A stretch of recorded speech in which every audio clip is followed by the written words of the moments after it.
Moi, le mec qui sort avec moi, je l'ai rendu tellement fou qu'il marche comme ça dans la rue.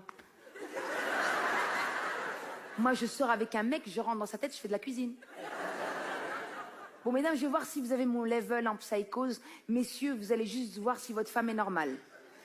T'as une petite embrouille avec ton mec. Normalement, tu devrais passer au-dessus, mais toi, tu restes bloqué. Tu dis, non, celle-ci, elle mérite explication.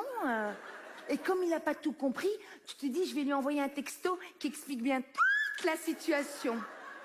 Tu sais, le texto qui reprend tout depuis 82. Tu lui envoies ce texto qui explique bien toute la situation, et lui, il te répond par un « OK !» Une femme en amour, ça a 12 ans à vie. Des couettes, en permanence, comme ça. Ah ben une femme amoureuse, c'est très simple à comprendre, c'est basique. Quel que soit son âge, une femme en amour, elle passe par 3 phases. C'est comme ça. La première, c'est évidemment la phase de la rencontre, c'est les débuts, c'est le moment où elle tombe amoureuse, c'est la phase que j'appelle la phase du craquage. C'est-à-dire qu'elle va craquer, voilà, pour un mec, parce que, je sais pas, il est pas pareil, il est différent. Je sais pas, il a un petit truc en plus, en fait, que j'adore. Un petit truc qui me fait craquer, voilà, et qu'elle va détester 6 mois plus tard. Le petit truc en question. Exemple, il joue de la guitare, je t'ai dit ou pas? Je t'ai déjà dit? Ah ouais, bah je t'aurais dit. Ah, comme un dieu, je te jure. Ah non, mais le mec, c'est un artiste, il s'en rend même pas compte, quoi. Ça me fait mourir, quoi. Je te promets, je pourrais l'écouter pendant des heures, c'est... Oh, 6 mois plus tard, mais ferme ta gueule avec ce banjo, je te le fous dans le fion.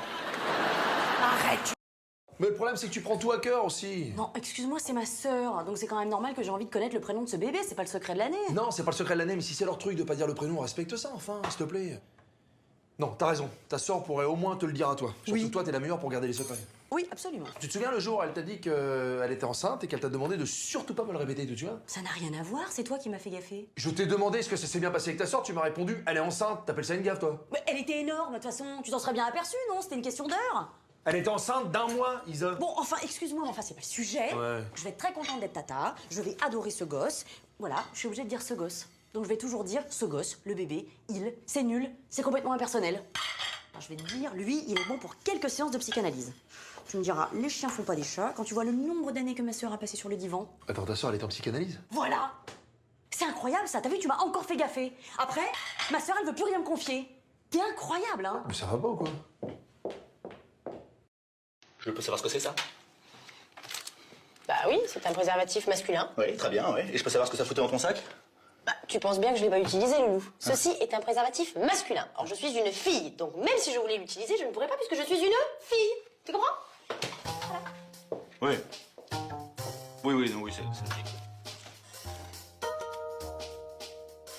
C'est logique, mais là, tu te fous de ma gueule. Là, tu te fous de ma gueule! Alex!